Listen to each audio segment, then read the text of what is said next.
Dans le contexte actuel d'austérité, plusieurs aspects se doivent d'être réfléchis afin de conserver le bon maintien des différents services sociaux offerts par le gouvernement Couillard.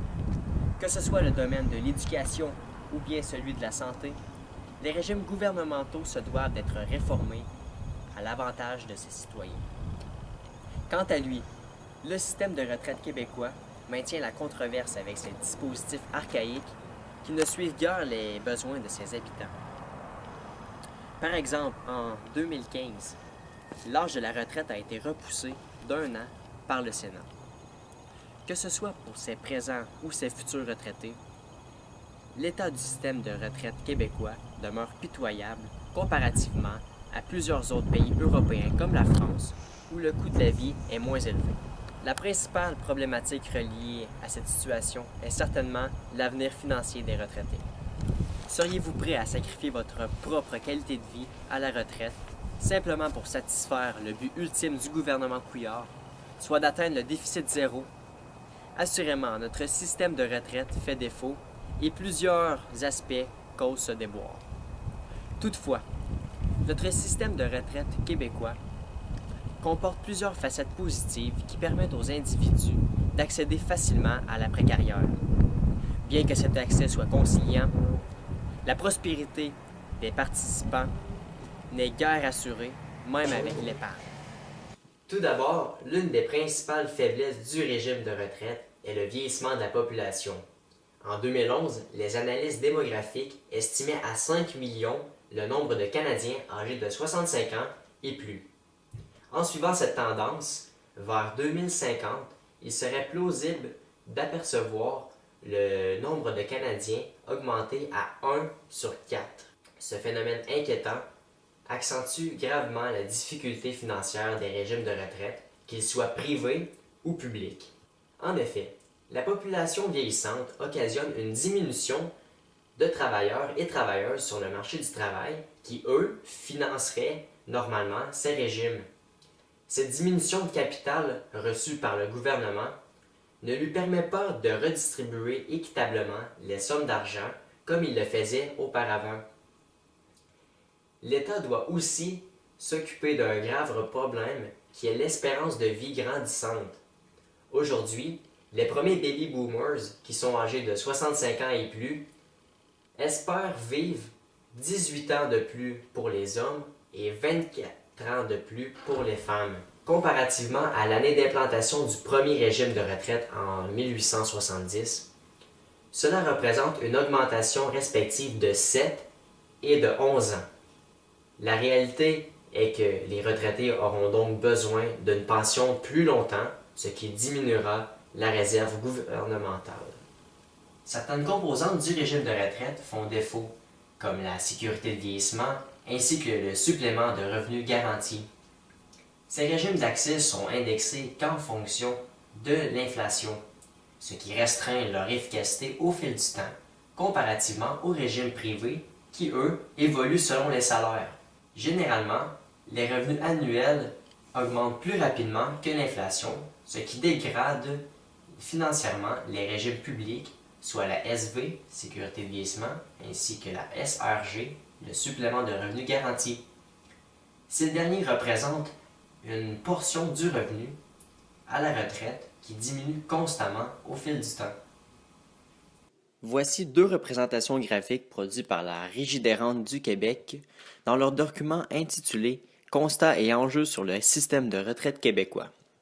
En 2009, ces régimes remplaçaient près de 70% d'un revenu de 17 448 en comparaison à 40% vers 2044 pour le même revenu.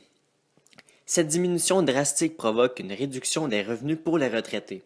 Ces individus devront davantage cotiser au régime de retraite afin de respecter la recommandation de l'OCDE sur le revenu idéal à la retraite, soit entre 60 et 70% du salaire final. Bien que ma nationalité française ne permet pas de stipuler des hypothèses assez solides sur le régime québécois, je vois toutefois de nombreux côtés positifs à ce système de retraite. Ce schéma produit par le gouvernement du Québec démontre que ce système de retraite englobe trois paliers. les régimes publics d'assistance, le régime des rentes du Québec, ainsi que les régimes complémentaires de retraite, soit les régimes privés. La première catégorie constitue une mesure d'assistance financière afin d'assurer un revenu minimal à tous les retraités québécois. En ce qui concerne le deuxième palier, ce régime a été créé pour remplacer obligatoirement 25% du revenu moyen des anciens travailleurs. Bien que ces deux paliers ne puissent pas assurer un revenu adéquat pour la retraite, un troisième permet d'équilibrer le revenu après carrière. Cette dernière est composée de régimes privés constituant le CELI, soit le compte d'épargne libre d'impôt, ou le REER, le régime enregistré d'épargne retraite. Cette diversification permet au Québec de se hisser au deuxième rang des pays possédant le taux le plus élevé de remplacement de revenus. Bien que ce système offre énormément de produits d'épargne et de cotisation, l'aspect principal de son succès est sa performance à réduire la pauvreté chez les personnes âgées. En effet, les différents régimes de retraite aident grandement les aînés à avoir ou à remplacer, disons donc ainsi, adéquatement leurs revenus. J'ai donc créé un diagramme qui permet de bien vulgariser la situation dans l'ensemble. Le taux de faible revenu chez les 65 ans et plus, évalué à moins de 20 000 $ par personne, a passé de 25,7% en 1981 à 2,3% 25 ans plus tard. Ces retraités ont donc amélioré leur situation financière au cours des dernières années. Cela est principalement dû à la Régime des rentes du Québec, soit la RRQ, qui a désormais augmenté son taux de remplacement de revenus de 10% en 2006. Quoique les personnes âgées ayant un faible revenu améliorent grandement leurs conditions financières à l'aide de ces régimes de retraite, qu'en est-il des autres retraités? Bien évidemment, plusieurs d'entre eux auront de la difficulté financière en raison d'un revenu après carrière inadéquat.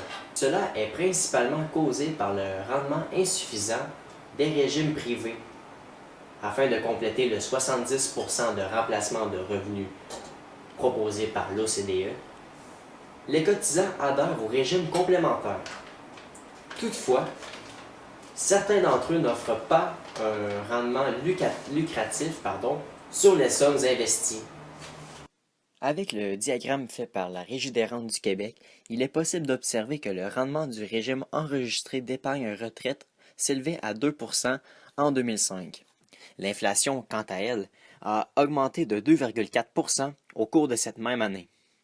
La principale conséquence reliée à ces statistiques est que les bénéfices offerts par ce régime privé s'annulent avec l'inflation.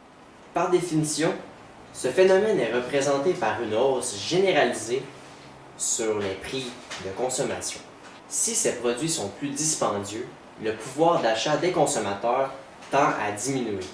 Les cotisants au REER deviennent donc moins riches que les années précédentes, puisque l'inflation fluctue davantage que leur placement. D'ailleurs, le taux d'épargne des citoyens influence grandement leur mode de vie pour la retraite. En fait, si les futurs retraités ne profitent pas assez du système de retraite, ceux-ci ne seront pas en mesure d'avoir un revenu idéal pour l'après-carrière. Le graphique que j'ai construit permet de constater le taux d'épargne inquiétant des Québécois. Celui-ci se situait à 2,4% comparativement à plus de 10% pour l'Allemagne et la France. Ce faible pourcentage provoque des difficultés financières chez les retraités québécois puisqu'ils ne pourront pas faire fructifier leur argent en utilisant les régimes d'épargne. En contradiction, parmi les individus qui cotisent au régime privé, plusieurs d'entre eux utilisent leur placement pour d'autres fins. Par exemple, le REER peut être utile afin d'épargner pour la retraite, pour faire l'achat d'une maison ou bien faire face aux imprévus. Bien qu'il soit normal de faire des retraits dans ce type de placement, ceux-ci devraient être remboursés le plus rapidement possible afin que le revenu pour la retraite ne soit affecté. De plus, ce type d'action est encore plus considérable si la retraite approche à grands pas. Une étude produite par Statistique Canada démontre que seulement 22% des individus âgés de 50 à 59 ans avaient remboursé leur retrait. La majorité de cet échantillon ne rembourse pas les montants retirés, ce qui cause une diminution de leur épargne totale pour la future retraite. Dans l'ensemble, il est primordial de retenir que le système de retraite comporte plusieurs défaillances, que ce soit avec le facteur temporel ou l'insuffisance monétaire. L'efficacité de ce système est brimée. Il serait toutefois plus important d'ériger une grande réforme de celui-ci. Malgré tous les côtés positifs des régimes de retraite, le gouvernement Couillard et le ministre des Finances pourraient s'inspirer du modèle économique des pays scandinaves qui réussissent exemplairement d'un point de vue financier. Le but ultime de ce gouvernement, soit le déficit zéro, pourrait alors se concrétiser tout en offrant à la population de meilleurs services sociaux et surtout une meilleure retraite. La balle est maintenant dans votre camp et rappelez-vous, c'est votre retraite qui est en jeu.